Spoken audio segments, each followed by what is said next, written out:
Welcome to the deep dive. You sent us these excerpts from Srishti-Sanchalak, and our mission here is really to pull out the key knowledge, the main insights from this text, specifically for you. We're going to be diving into its philosophical ideas, some scientific ones too, tackling pretty big questions about existence, consciousness, and, how science and spirituality might connect. Or don't connect sometimes. Right. Think of this as your focused way to get a real handle on some quite profound concepts, hopefully without getting totally overwhelmed. Absolutely. And Srishti-Sanchalak, it takes us on a really fascinating journey. It tries to blend, ancient Vedic perspectives with more modern scientific thinking. Okay. Exploring how the universe was created, how it keeps running. And it even considers, well, is there some kind of guiding intelligence behind it all? Lots to unpack there. There is. And we're here to sort of walk you through the main arguments, the core ideas. Okay, great. So the text seems to kick off by looking at how our understanding of, the divine has maybe evolved, or maybe fragmented is the better word. Fragmented is definitely the sense you get from the text, yeah. It suggests there was maybe a more unified Vedic perspective way back when. So what happened? How did it see things changing? Well, the text puts forward this idea that an original, maybe singular Vedic understanding of a divine principle, it eventually sort of branched out. Okay. And that led to, numerous different and sometimes conflicting beliefs in sex. Right. The text suggests this happened partly because of, misunderstandings of the original teachings, but also because of the growing role of what it calls kalpana. Kalpana. What's that exactly? It's often translated as imagination, but it's maybe more like speculation. Yeah. The human tendency to add layers, interpretations onto core ideas, sometimes maybe obscuring the original point. Ah, okay. So it's not just that beliefs change naturally, but the text sees this as a kind of drift, a movement away from something original. That's the implication, yes. A drift from a clearer starting point. And also talks about how other major religions and philosophies came about, doesn't it?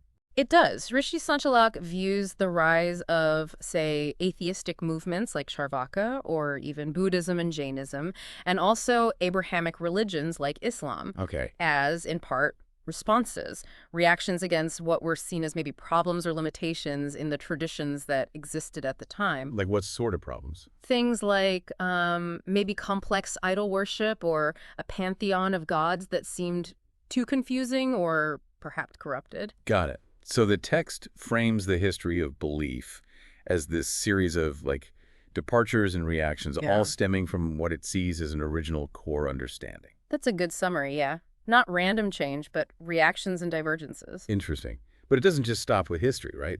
The text has things to say about faith today in the modern world. Absolutely. It pivots to the present day and argues that, despite all our scientific advancements, a lot of people across many different faiths, they're kind of losing touch with the real core principles of their own beliefs. And why does it think that's happening?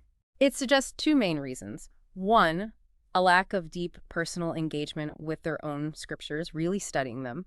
And two, the growing influence of, materialistic thinking. Okay. Can you give me a sense of the specific worries the text raises about the modern situation? Sure. It gives a few examples, like it mentions younger generations of Christians perhaps distancing themselves from core biblical teachings. Right. Or it points to how some literal interpretations of the Quran among certain Muslims might lead to violence. Okay.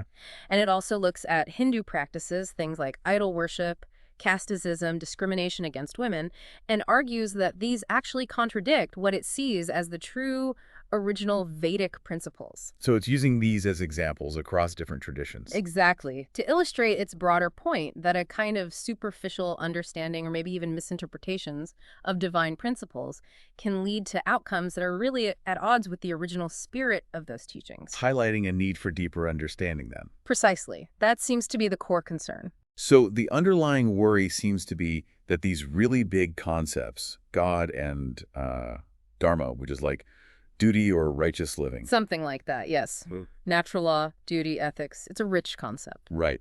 That these have become just matters of faith. Just abstract beliefs, maybe disconnected from reasoned understanding. That's exactly the concern expressed, that they've been reduced. And the text thinks this has real consequences for how we live, for conflict. Yes, it explicitly links this shallow grasp of the divine and ethics to conflict and suffering in the world. It's really advocating for a much more profound, reasoned comprehension. Okay, that definitely sets the stage. And it leads into what feels like a really central question the text poses, and it's a big one. Hmm. If this Ishwar, this supreme being, if it exists, Hmm. can we actually find any evidence for it, Yeah. in the world around us? Is there anything empirical? That's really the crux of the next part, yeah. Srishti-Sanchalak shifts gears towards a more, let's say, inquiry-based approach. Hmm. It asks, okay, is there actual support for this idea of a divine intelligence? And how does it start exploring that? By pointing to the obvious. Pretty much. It starts with the things we all see, the sun, the moon, the earth, the elements, the physical reality we experience. Okay. And it poses a question. If we accept all these complex things as real, doesn't it seem logical to at least consider the possibility of a fundamental creator or controller behind them? So it's framing it as a logical step. Mm. If you accept the creation, you should at least be open to the creator. Exactly. It asks, is it really logical for someone who accepts the reality of the sun and moon to just dismiss out of hand the question of their origin or the power that sustains them? That's a fair point. And the text brings up another interesting angle, whether Ishwar's existence depends on us, on humans. What's the argument there? Ah, yes. It really challenges that idea. The text questions how something supposedly foundational, like a supreme being, could possibly depend on something as, well, finite and temporary as human beings, or even our thoughts. Right. How could Ishwar be created by us or cease to exist if we disappear? It doesn't seem logical from the text perspective.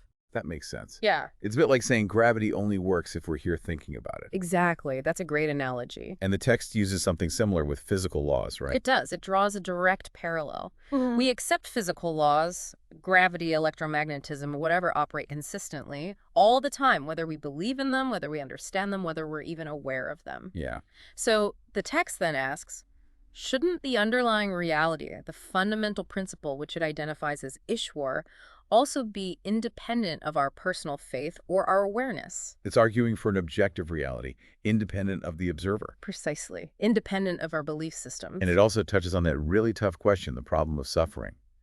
If there's a God, why is there so much conflict and pain? What angle does the text take? It addresses this by critiquing the idea of a God who is somehow weak or helpless or maybe just indifferent. A God who just lets human conflict and suffering happen without any kind of order or recourse. So it's rejecting that image of God. Yeah. It seems to be suggesting that a truly supreme intelligence would have a different kind of relationship with creation, one that isn't characterized by powerlessness in the face of suffering. Though it doesn't necessarily offer a simple answer to suffering right there. Okay. This seems to lead naturally into the next big topic, the connection between Ishwar and the physical laws that govern the universe. Yes, exactly. The text presents these laws almost as evidence for an intelligent design. That's the argument, yes. The fact that the universe operates in such a consistent, predictable way, governed by these apparently fixed natural laws, that itself is presented as a significant pointer towards an underlying intelligence. And to make this point, it even brings in a famous physicist, Richard Feynman. It does. It uses Feynman's well-known analogy, the one about the universe being like a giant chess game. Ah, yeah, where we can see the pieces moving, but we don't really know the rules the players are following. Exactly. We observe the phenomena, the moves, but the underlying rules, the fundamental laws of physics, those are what we're trying to figure out. Feynman used it to illustrate the process of scientific discovery. Okay, but Srishti-Sanchalak puts its own interpretation on that analogy, right? It adapts it. It does put a specific spin on it. While Feynman, in his analogy, sort of playfully suggested maybe multiple gods could have made different rules for different parts of the game, Right. Srishti-Sanchalak refines this. It suggests a single ultimate source, God or Ishwar, who established and now maintains all these consistent laws across the entire universe. Why the emphasis on a single source? Well, it avoids the potential problem of, say, conflicting laws or actions if you had multiple independent divine beings setting the rules. A single source implies coherence and unity in the laws. And it's important to note, again, that the text is careful to say this idea of Ishwar isn't necessarily the same as, say, the God described in the Bible. Very important distinction, yes. The text explicitly states that its understanding aligns more closely with the descriptions and concepts found within Vedic scriptures. Okay. The text also stresses how unchanging these physical laws seem to be. Why is that immutability significant for its argument? Because, according to the text, This constant, unchanging nature of the laws points towards a creation that is fully regulated, stable. Implying that if the laws could just change randomly. Exactly. If the fundamental rules could shift arbitrarily, the result would almost certainly be chaos, not the ordered cosmos we observe.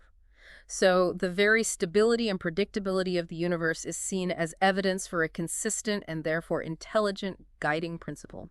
So these physical laws, they're the bedrock of all science, really. Hmm. Chemistry, biology, engineering, they all rely on these fundamental principles working consistently. Absolutely. Without those underlying predictable laws, science as we know it couldn't exist. You couldn't make predictions or build theories. And this is where the text draws that interesting parallel we touched on earlier, the idea of spiritual laws.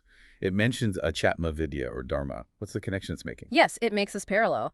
Just as physical laws are seen as essential for understanding the material world, Mhm. the text introduces Adhyatma Vidya, or Dharma, as equally fundamental, but for understanding Ishwar and our relationship with, well, the non-material aspects of existence, consciousness, ethics, purpose. So like a different set of operating principles, but just as real and universal. That's the idea presented, a framework for understanding our inner lives, our connection to the divine, our ethical duties, seen as being just as fundamental and non-arbitrary as physical laws are for the material world. But the text seems to suggest that many people, even those who believe in Ishwar, don't quite grasp this parallel. Yes, it critiques a lack of understanding here. It suggests some believers don't see the logical connection that if the physical world runs on consistent laws potentially set by Ishwar, then perhaps the spiritual or conscious realm does too. It's interesting that the text brings up scientists like Feynman, who we mentioned, and also Stephen Hawking. They had quite different views on a higher power, didn't they? They did. And the text acknowledges this diversity within the scientific community itself. You have brilliant scientists who, allowed for the possibility of a higher intelligence, or at least expressed awe at the universe's structure. Right. And others, like Hawking later in his career, who argued a creator wasn't necessary. The text uses this to show that scientific prowess doesn't automatically lead to one single philosophical conclusion about God. Which brings us to another interesting suggestion in the text. This idea of a potential collaboration, maybe, between modern science and what it calls Vedic science. Yes, Srishti-Sanchalak actually proposes this kind of synergy. It suggests that the empirical methods of modern science and the, let's say, introspective and philosophical wisdom of Vedic traditions could potentially complement each other. Working together to get a deeper understanding. That seems to be the hope expressed in the text, that combining these approaches might lead to more complete knowledge than either could achieve alone. And the text finishes this section with a fairly stark choice, doesn't it? Kind of ultimatum. It does. It presents things in very clear terms, basically. Yeah. If Ishwar doesn't exist, then ultimately everything is just meaningless material interactions, fundamentally chaotic, perhaps. But if Ishwar does exist, then living in harmony with divine principles, with Dharma, becomes absolutely essential for a functional, harmonious world and individual well-being. It's presented as a high-stakes proposition. Definitely makes you think. Okay, so the discussion then shifts focus a bit, looking at how science typically approaches these really big fundamental questions about the universe. Right. And the text argues that modern science mostly concentrates on the how and the what of things. That's its main point here, yes. It contends that science is brilliant at describing the mechanisms how things work and identifying the components what things are made of.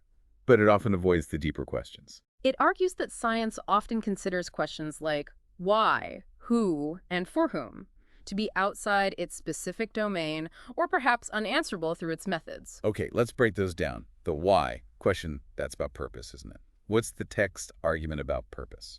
The argument is essentially based on analogy with human action. It says, look, every purposeful thing we do has a reason, a why behind it. Right. So the text reasons, given the incredible complexity and apparent order in the universe, surely it must also have some underlying purpose or reason for its existence.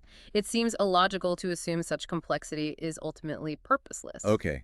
And the who question, that seems to point towards an agent, a creator. Exactly. So- Agency. The text argues that inert, non-conscious matter by itself cannot be the originator of the highly structured, complex actions and processes we see in the universe. So something conscious must be involved. Therefore, it concludes, a conscious agent, which it identifies as Ishwar, is necessary to initiate, design, and perhaps sustain creation. Matter alone isn't enough to explain it. Got it. And the last one, For whom? Who benefits from all this? Yes, the beneficiary question. The text looks at the interconnectedness of nature, how plants support animals, how elements combine, this whole web of life where different things seem to serve each other.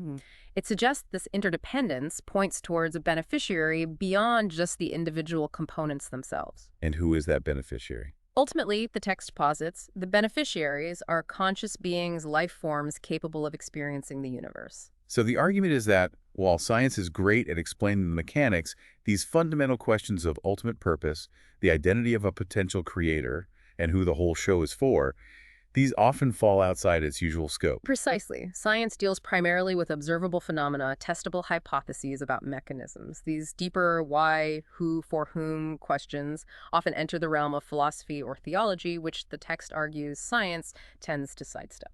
Okay, so moving from general science to a specific scientific theory, the text then engages directly with the Big Bang Theory. Yes, it tackles the prevailing cosmological model. And it applies those same critical questions, the why and the who, to the Big Bang itself. It does. It basically says, okay, the Big Bang Theory describes this initial, incredibly rapid expansion of the universe from a singularity. But why did that expansion happen in the first place? Right, the trigger. And who or what initiated it? What caused that singularity to suddenly expand?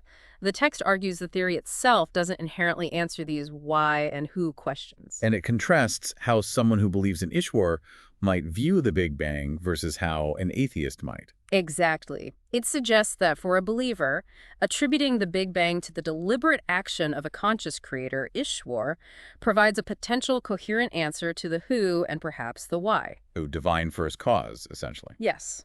But for atheistic science, which by definition excludes divine agency, there's no comparable explanation readily available within that framework for the ultimate trust or initiator. It remains a fundamental unknown. The text also points out some, well, challenges or maybe just unresolved aspects within the Big Bang Theory itself from a scientific perspective. It does. It touches on the inherent difficulty of scientifically explaining the very initial conditions, that state of supposedly infinite density, infinite temperature, zero volume. What does that even mean physically? Yeah, those extremes are hard to grasp. And it also raises the philosophical problem, which science currently struggles with. How can something, let alone an entire universe, arise from absolute nothingness? Ex nihilo nihil fit from nothing, nothing comes. Science doesn't yet have a mechanism for that. So how does Srishti-Sanchalak attempt to reconcile the Big Bang with its concept of Ishwar? Does it reject the Big Bang? No, not necessarily reject the descriptive power of the Big Bang. Instead, it offers a way to integrate it. It suggests that Ishwar could have utilized pre-existing primordial matter, prakriti perhaps, in an unmanifest state. Okay, so matter existed before the Bang. In some potential inert form, yes. Yeah. And Ishwar, according to this view, could have then orchestrated the Big Bang, initiated the expansion and organization of this matter according to a divine plan or intention. So the Big Bang becomes the method of creation, initiated by Ishwar, rather than a purely random, uncaused event. That's the framework it proposes, yes. It allows for the scientific description while still incorporating a conscious initiator. But wait, if the initial state involved, like, infinite potential matter, why didn't Ishwar use all of it? Why a finite universe from infinite potential? The text addresses this kind of question by suggesting it's likely beyond our current human capacity to understand. A mystery argument. Somewhat, yes. It implies that the scale, motives, and methods of the divine are probably far beyond our finite comprehension. It even floats the idea that the universe might seem finite to us, but could be infinite relative to Ishwar's perspective. Interesting way to frame it. The text also talks about how order emerged from that initial, presumably chaotic post-Bang state. It does. It suggests that Ishwar didn't just kick things off, but also introduce subtle motion, organization, and guiding principles into that primordial matter. Guiding its development. Yes, steering it from a scattered, uniform state towards the complex structures, galaxies, stars, planets that we see today, introducing the very laws that govern its evolution. So, the bottom line here seems to be that even if you accept the Big Bang Theory as the best scientific description we have, the text argues it doesn't actually eliminate the need for or the possibility of a guiding intelligence behind it all. The fundamental questions remain. Precisely. The Big Bang describes the how of the expansion, but according to this text, it leaves the why and who wide open, potentially pointing towards a conscious creator. Okay. The discussion then seems to shift again, considering an alternative idea. Yeah. Maybe the universe didn't have a beginning. Maybe it's eternal. Right. It addresses the concept of an eternal universe or eternal matter. And what's the text's argument against matter, or the universe as we know it, being truly eternal without beginning? It makes a couple of key arguments. First, it states that anything that possesses force or exhibits action or change cannot be truly innate without beginning. Action implies a start. Second, it argues that anything formed by the combination of finer parts or particles also cannot be eternal, because the relationships, the interactions, the very act of combining those parts, that must have had a starting point in time. So composite things aren't eternal, and active things aren't eternal. That's the gist. It also specifically asks, can motion itself be eternal? Implying that motion, as a form of action, likely requires an initiation. And it brings in a Sanskrit definition of Srishti creation to support this. How did that definition help the argument? Yes, it defines Srishti as buddhipurvak mela, Which means, roughly a conscious combination or intelligent bringing together of pre-existing elements into new forms or structures. so the definition itself implies intelligence and action. Exactly. It implies force being applied, motion being initiated, elements being combined in a non-random way. All of which, the text argues, points to a beginning for any created entity or system. And to back this up philosophically, it quotes from Maharishi Vyasa's Brahma Sutras. It does. It cites Brahma Sutras 2.2.4, which essentially states that inert matter, jada padartha, cannot possess inherent action or motion on its own. It needs an external push. It requires a conscious entity, a chetan-tattva, to initiate and direct any movement or activity within the material realm. Matter doesn't just start moving or organizing itself intelligently. The text uses some analogies here to make this clearer, right? Yeah. Like cars and electricity. Yes. Helpful everyday analogies. Yeah. A car, obviously, is inert matter. It needs an intelligent driver to make it go places purposefully. Right. And electricity, it's a force we utilize, but we don't necessarily understand its absolute fundamental nature.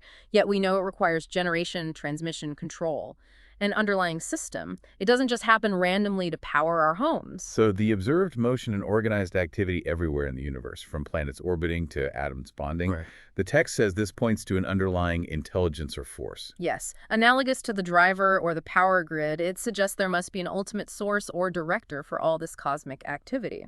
And interestingly, it loops back to Feynman again here, mentioning his comments on the limits of our understanding of basic things like energy and force. Exactly. It quotes Feynman acknowledging that even modern physics doesn't fully grasp what energy fundamentally is or provide a complete definition of force beyond its effects. Using a scientist's own words to highlight the gaps. Right. To underscore that even our best science has limits in explaining the ultimate origins of motion and activity, leaving room for philosophical or, as the text suggests, Vedic explanations. This leads very smoothly into a discussion about science itself, what it is, what its boundaries are. Yeah. The text starts with dictionary definitions. Yeah, it lays out some standard definitions of science. Key elements that come up are knowledge gained through observation, experimentation, critical testing, systematization of knowledge, focusing primarily on the physical material world, and aiming for general laws or principles. And the crucial part seems to be testable evidence.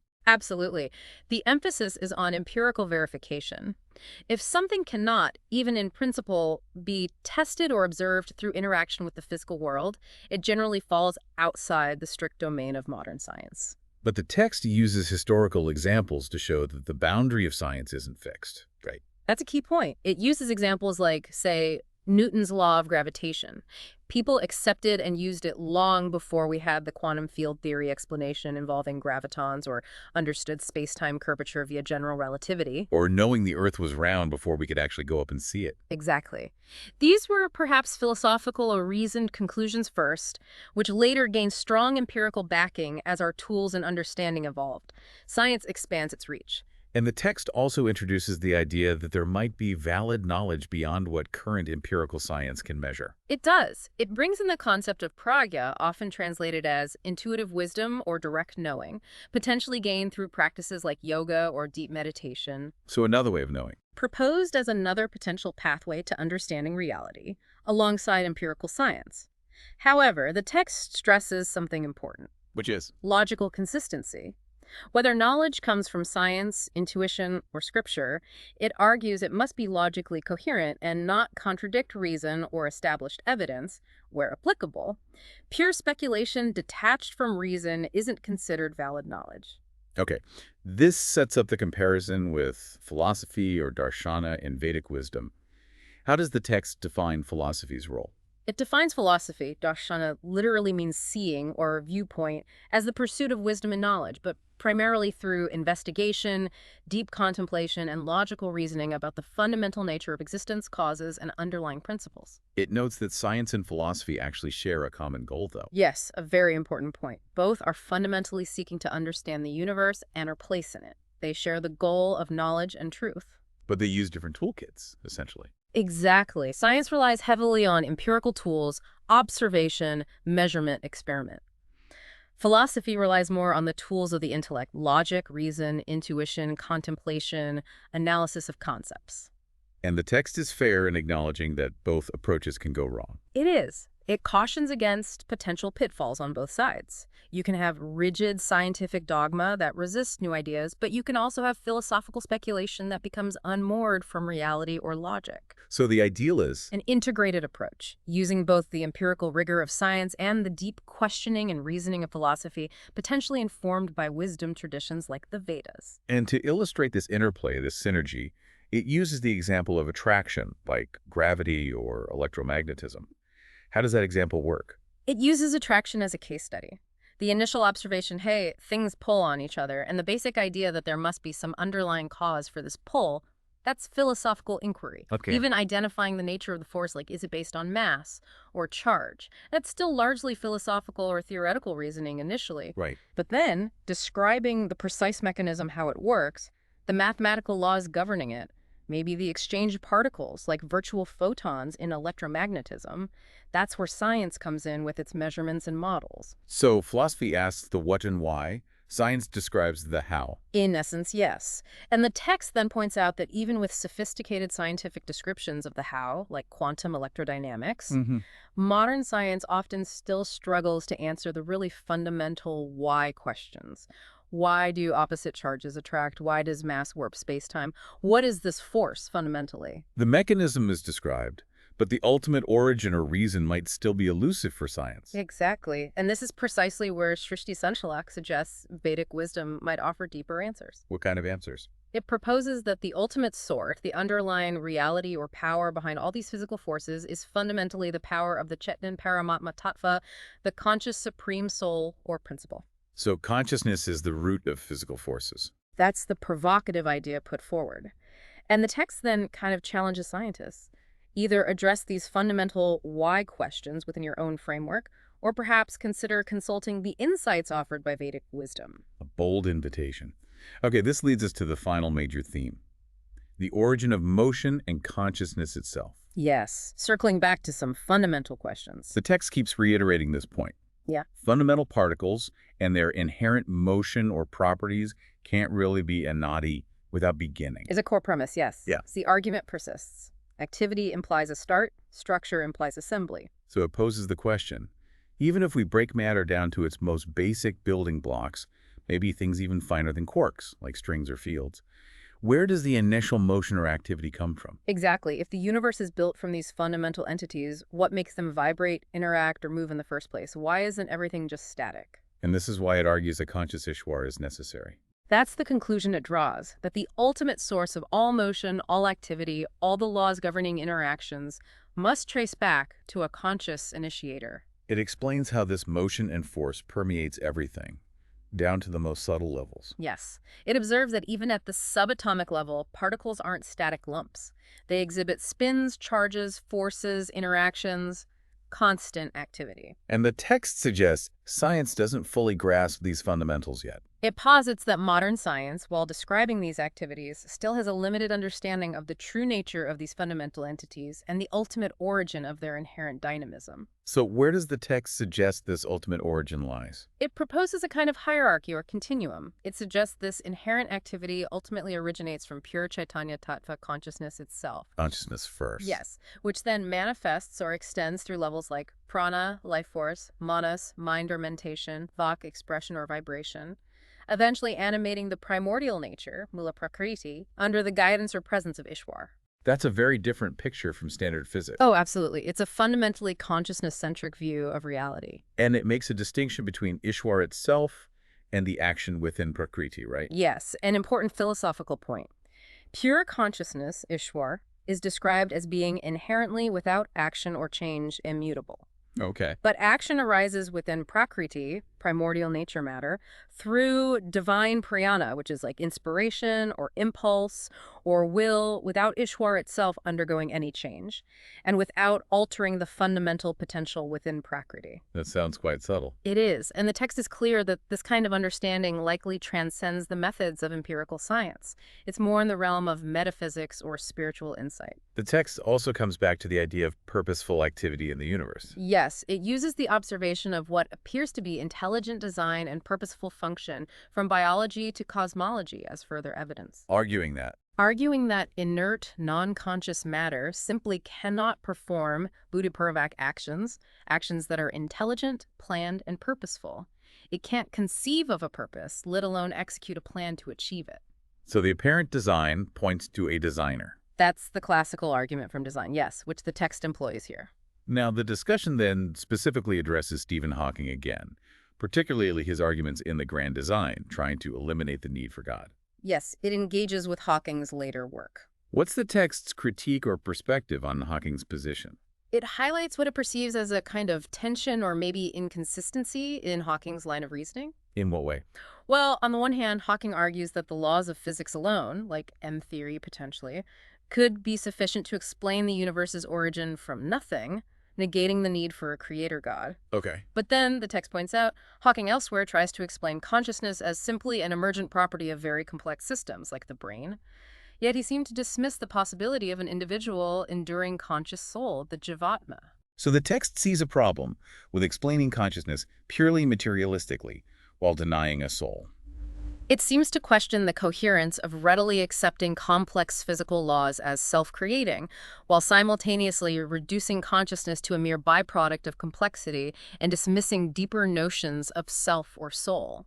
And it even quotes Hawking on the difficulty of predicting behavior. Yes, it brings up Hawking's comments about how even predicting the actions of complex beings, perhaps even advanced robots, is practically impossible due to the sheer number of variables. Right. And Hawking's definition of free will as essentially an effective theory, something we use because we can't actually calculate everything influencing a decision. So free will is just an illusion born of complexity. That's Hawking's functional definition.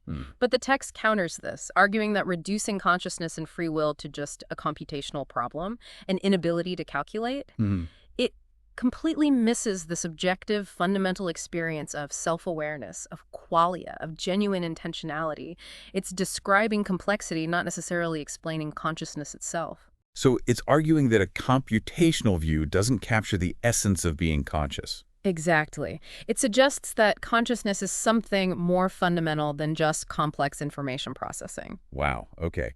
So as we sort of bring this deep dive into Srishti-Sanchalak towards a close, we've really covered a lot of ground. We certainly have. We looked at the text's view on how beliefs diverged over time, its arguments both philosophical and leaning toward scientific for guiding intelligence, Ishwar, its perspective on the limitations of modern science, especially with those big why and who questions. Right, the questions of origin and ultimate purpose. And its proposal for maybe integrating scientific investigation with the insights from Vedic wisdom. A potential synergy, yes. So for you, listening in, interested in getting this knowledge efficiently but also deeply, we really hope this exploration has given you some solid takeaways, maybe spark some aha. Absolutely. The goal was to navigate these complex ideas together, hopefully making them accessible and engaging without you feeling overwhelmed by the sheer depth of the topics. Definitely. And maybe just to leave you with a final thought to chew on, something building on our discussion, but maybe not explicitly covered. If the universe really does operate under discoverable laws, physical laws that science finds, and maybe, as the text suggests, spiritual or conscious laws too. Okay. What does that really imply for understanding our own place in this whole cosmic system and for the choices we make? Does recognizing these potential layers of order change how we might live meaningfully? That's a deep question. How might exploring these different systems of knowledge, modern science, alongside something like Vedic philosophy, give us unique angles on those big questions that science still wrestles with? Exactly. Something to ponder. We really encourage you to reflect on these ideas and perhaps, if you're intrigued, explore further into the rich material in Srishti-Sanchalak itself or related fields of philosophy and science.